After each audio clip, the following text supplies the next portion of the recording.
안녕하십니까. DY 경영연구소입니다. 이번 시간에는 원가의 흐름에 대해서 설명을 해드리도록 하겠습니다. 회사를 다니시는 분들은 모두 다 경험했겠지만 원가라는 것이 어떻게 발생하고 집계되고 또 내가 만든 제품이 어떤 식으로 원가가 발생하고 그러면 전체 매출액에서 빠져가지고 이익이 발생하는지 이런 부분에 대해서 많이들 궁금해 하실 겁니다. 회사마다 원가 계산하는 방식은 좀 다 다르지만 지금 제가 계산하는 방식과 이거를 이해한다면은 여러분의 회사의 방식과 약간의 차이는 있겠지만 이해하는데 많은 도움이 될 거라고 생각합니다.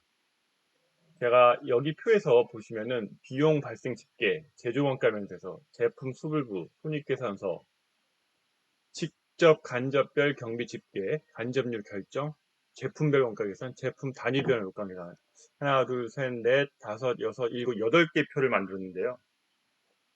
여기 이렇게 해서 4개 부분에서 비용이 발생하고 제조원가 명세서를 작성을 통해서 손익계산서가 어떻게 집계가 되는지 손익계산이 어떻게 반영이 되는지에 대해서 정리했습니다. 이게 전반부라고 보시고요. 그럼 이 전반부는 회사 전체의 손익이 어떻게 집계되는지 발생하는지 그거에 대해서 정리를 한 표입니다. 그리고 이 뒷부분 후반부는 그러면 각 제품별로는 어떤 식으로 원가 계산이 되는지 그거에 대해서 설명한 부분입니다. 자, 그러면 이 전반부에 대해서 먼저 설명을 드리도록 하겠습니다. 화면을 좀 키우겠습니다. 자, 회사는 비용이 발생을 하면은 비용을 각 이렇게 계정별로 집계를 하게 됩니다. 개인만 하더라도 이렇게 금전출납부라든지 그 가계부를 쓰는 사람들이 있잖아요. 그것이 회사는 당연히 이런 걸 집계를 합니다. 그래서 노무비, 경비, 각 계정 과목별로 집계를 하게 됩니다. 그리고 계정 과목별로도 집계를 하지만 본사의 경비와 제조 공장의 경비를 이렇게 별도로 집계를 합니다. 왜냐하면은 제조에서 발생하는 비용은 제조원가 명세서에 집계가 되고요. 본사에서 발생하는 비용은 제조원가 명세서가 아니고 바로 판관비로 집계가 됩니다. 여기 판관비로 들어오게 됩니다. 손익계산서에 판관비로 들어오게 되죠. 그 두 개를 합한 금액이 전사의 경비, 비용이 될 수 있는 거죠. 자, 제가 여기 이제 본사는 파란색으로 집계를 해가지고 제조원가명세서 거치지 않고 바로 손익계산서에 판관비에 집어넣습니다. 파란색으로 들어왔죠. 그 다음에 제조 부분은 빨간색으로 박스를 해가지고 제조원가명세서에 들어왔습니다. 그 여기 물론 각 회사마다 경비 계정은 굉장히 많습니다. 하지만 뭐 그걸 다 설명드릴 필요는 없고요. 제가 여기서 그냥 점점점 해가지고 많이 좀 이렇게 숨겨놨고요. 이 정도로 간단하게 표시를 좀 했습니다. 그 점은 참고해서 봐주시기 바랍니다. 노무비 같은 경우에는 급료임금, 상여금, 퇴직금 정도로 들어올 수가 있고요. 경비는 이제 굉장히 많겠죠. 복리후생비, 감가상각비 뭐 등등 수출촉진비 여러 가지가 있을 겁니다. 그래서 이런 식으로 집계가 됐다고 이제 가정을 하겠습니다. 그래서 본사 경비는 453, 단위는 억이라고 그냥 얘기하겠습니다. 본사 경비는 453억이 집계됐고 제조원가는 제조경비는 1160억이 집계됐습니다. 그러면은 자, 이제 원가 계산을 하려면 이제 제조 원가 명세서를 먼저 만들어야 됩니다.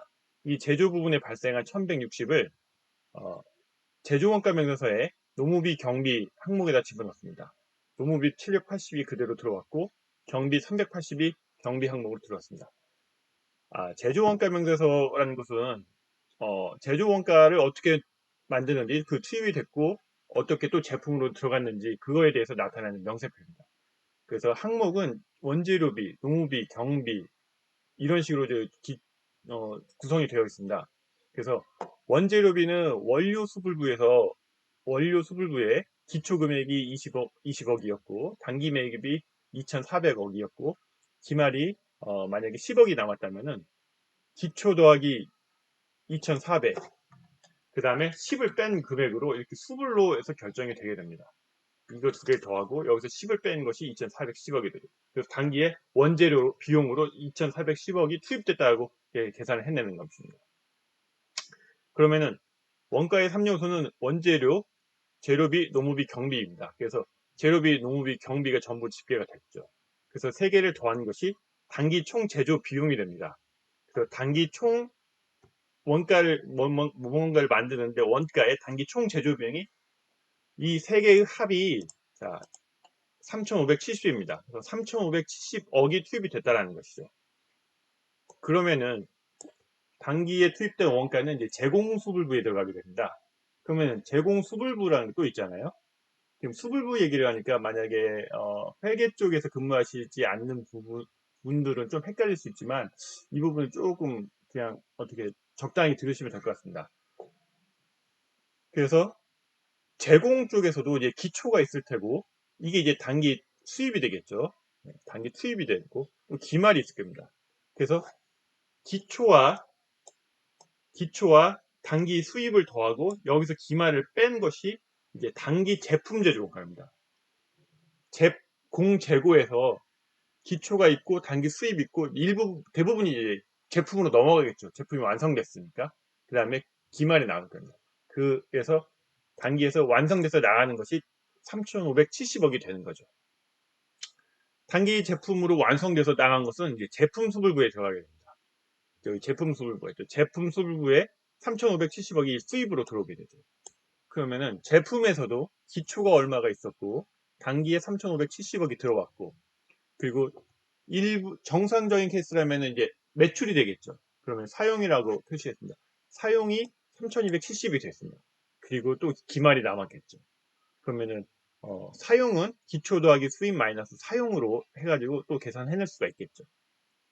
그러면은 이 사용한 금액은 비정상적인 경우를 제외하고요. 지금 저는 이제 설명을 드리기 위해서 굉장히 심플하게 정상적인 경우만 가정하겠습니다. 그러면 제품이 사용되었다는 것은 고객에게 매출이 되었다는 뜻이겠죠. 그럼 이 매출된 것이 손익계산서에 매출원가로 들어오게 됩니다. 3,570억이 매출원가로 들어오게 됩니다. 그러면은 영업에서 뭐 매출을 처리를 했으니까 납품 처리를 했으니까 빌링 처리를 하겠죠. 그 빌링 처리를 하면은 이제 매출액이 잡히겠죠. 그 부분이 여기로 이제 매출액이 잡힌 겁니다. 그래서 제조단에서 매출액이 얼마, 매출원가가 얼마, 그러면 매출 총이익이 얼마가 나오는 거죠. 저는 여기서 이제 제조 사업부를 이제 하나만 만들었기 때문에 뭐 제조 1이 전사와 동일하게 되겠죠. 그런 식으로 해서 들어옵니다. 만약에 이제 제조 부분이 제조 1, 제조 2, 제조 3이 있다면 그런 것들이 각각 들어오게 되겠죠. 그리고 그 각각의 매출 총리까지 계산이 되겠죠. 그러면은 이게 우선 하나로 가정했으니까 전사에서의 매출 총리까지 계산이 된 겁니다. 그리고 아까 맨 처음에 본사의 경비를 집계한 것, 노무비와 경비 합이 이제 453억이었습니다. 그래서 453억, 판관비가 453억이 들어온 거죠. 이거의 구성은 노무비와 경비가 280억과 173억이었던 겁니다. 매출 총이익에서 453억을 빼면 영업이익이 277억이 되는 거죠. 이렇게 해서 이제 영업이익이 되는 겁니다. 그래서 영업의 손익차라든지 이 부분은 그냥 뭐 별도 설명드리지 않겠습니다. 여기서는 지금 원가의 부분에 대해서만 설명을 드리고 있으니까요. 여기서 계속 손익계산서의 영업이익까지 계산이 된 것입니다. 그러면은 자 전반부에 대한 설명이 벌써 끝났습니다. 그러면 이제 후반부에 대한 설명을 다시 하겠습니다. 자, 우리 제조 경비가 780억과 380억으로 구성이 되어 있었죠. 그거를 다시 여기서 가져왔습니다. 780억과 380억, 걔가 이제 1160억이었고요. 이것을 직접과 간접으로 이제 구분을 좀 했습니다. 직접과 간접으로 구분하는 기준은 추적할 수 있으면 직접인 거고요. 추적할 수 없으면은 모았다가 적정한 배부 기준으로 나누어주게 된다. 그걸 이제 간접원가라고 하는 거죠. 그 추적할 수 있는 것들은 이렇게 모은 거죠. 그래서 직접 경비가 540억, 간접 경비가 620억이 되었습니다. 그러면은 직간접을 이제 간접 경비를 이렇게 구분했으면은 나누어줘야 됩니다. 그러면 이제 나누어주는 기준은 이제 어떤 것으로 나누어주느냐? 제가 여기서 설명드리는 것은 직접 인건비 기준으로 간접 인건비를 배부를 해주는 거고요. 그 다음에 간접 경비를 인건비 총액으로 배부해주는 그런 배부 간접료를 사용하는 회사를 예로 들고 있습니다. 그래서 간접과 직접 노무비가 직접 인건비가 노무비가 460억, 간접 노무비가 320억입니다. 그러면 간접 임료는 70%가 됩니다. 이게 320 나누기 460이면은 70%가 됩니다. 그래서 간접 인건비를 간접 노무비를 직접 농업이 총액 기준으로 이제 나누어 주게 되는 거죠. 그다음에 간접경 비율은 이 간접 경비 300억이죠. 그 다음에 농업비의 총액은 780억입니다. 300을 780억으로 나눈 것이 38%가 됩니다. 그래서 38%라는 기준으로 간접 경비를 나누게 됩니다. 그리고 제가 지금 설명드린 회사는 제품을 A, B, C 3개를 만드는 걸로 가정을 했습니다. 그러면요. 자, 합계는 자, 재료비에서 2,410억. 이건 어디서 왔냐면요. 자, 원재료비 2,410억. 이 제조원가 명세서에서 2,410억이 투입된 것과 동일합니다. 그리고 그 2,410억을 자, A, B, C 제품 3개로 이제 나눠줍니다. 직접 비용이기 때문에 직접 계산된 것을 적어 놓은 거고요. 저는 제가 그냥 의무적으로 이제 나눈 것입니다. 그 다음에 농비도 직접 농비가 350억이잖아요. 직접 농비가 460억이잖아요. 460억을 A, B, C로 나누었습니다. 그다음에 직접 경비가 80억도 이렇게 나누었습니다. 직접 비용은 직접 나누었으니까 추적이 되니까 이렇게 나눠주면 되고요. 이 노란색 간접 농비와 간접 경비가 있습니다. 간접 농비와 간접 경비를 배부 기준으로 이제 나눠줘야 되는데 여기에 이제 간접료를 결정을 해놨죠. 그래서 그 기준으로 이제 나눠줍니다. 자, 200억이 지금 A 제품으로 집계가 됐으니까 여기에다가 70%를 곱해줘서 139가 될 거예요. 동일한 방법으로 150억을 70%를 곱해가지고 104가 됩니다. C 제품도 동일한 방법으로 여기 빼줬네요. 어차피 동일합니다. 그래서 이런 식으로 해가지고 간접 농업비를 나눠주게 됩니다. 320억을 전체 제품이라고 하면 저는 이제 3개를 예를 든 거고요. 3개에 나눠주게 됩니다. 간접 경비가 300억이었죠. 300억을 나눠주게 됩니다. 무슨 기준으로 나누느냐? 농업비 합계에다가 간접 경비율을 곱해가지고 나눠줍니다. 동일한 방법으로 A 제품, B 제품, C 제품 동일하게 나눠주게 됩니다. 그러면은 각 제품별로 이제 원가 계산이 되는 겁니다. 원가의 총액이 나오는 거죠. 자, A 제품은 재료비 1,000억에 농업비가 339억, 경비가 170억 해서 제조원가 계가 1,510억이 되는 거고요. B 제품은 재료비 800억에 농업비 254억, 경비 128억에서 1,182억이 되는 겁니다.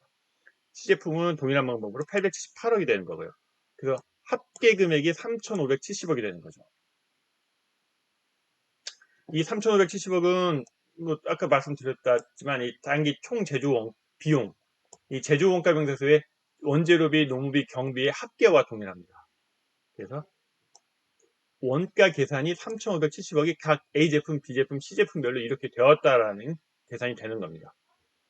그러면은 이게 만약에 A 제품, B 제품, C 제품이 뭐 프로젝트 베이스이고 수량이 하나라면은 이걸로 끝나겠지만 그렇지 않다라고 하면은 수량이 이제 몇 개씩 된다, 대량 생산하는 경우에 예를 들어서 여기서 A 제품이 10개를 만들었고 B 제품은 50개를 만들었고 C 제품은 30개를 만들었다. 이렇게 하면은 각 단위당으로 얼마인지 이것도 되게 중요하잖아요. 뭐 예를 들어서 B 제품 50개인데 내가 본인 팀이 이 중에서 뭐 20개를 팔았다. 그러면 20개만 본인 팀의 원가로 들어올 테니까요. 그러면은 수량으로 이제 나누면 됩니다. 이 총 금액들을 이 수량으로 쭉 나누어주면은 각 제품의 단위별 원가 계산이 되게 됩니다. 뭐 어렵지 않죠. 이렇게 나눠주는 거니까 모든 게 다 그냥 나눠주는 것이니까요. 그렇게 하면은 제품별 단위당 원가 계산이 되게 됩니다. 자, 오늘은 지금 후반부까지 설명을 드렸습니다. 그래서 직간접별 경비를 구분을 하고요. 그걸 가지고 제품별 원가 계산을 해주고요. 그거를 수량으로 나눠서 단위당 원가 계산을 하는 겁니다. 이렇게 해서 후반부를 설명을 드렸습니다. 자, 이상으로 원가의 흐름에 대해서 설명을 드렸습니다. 제가 설명드린 내용은 제 블로그, 유튜브 이 아랫부분에 그 댓글에다가 제 블로그 주소를 적어놨습니다. 제 블로그에서도 이 동일한 내용을 설명을 한번 했는데요. 거기 가서 쭉 읽어보실 수도 있고요. 거기에 제가 이 엑셀 자료, 지금 설명드린 엑셀 자료를 첨부를 해놨습니다. 블로그에.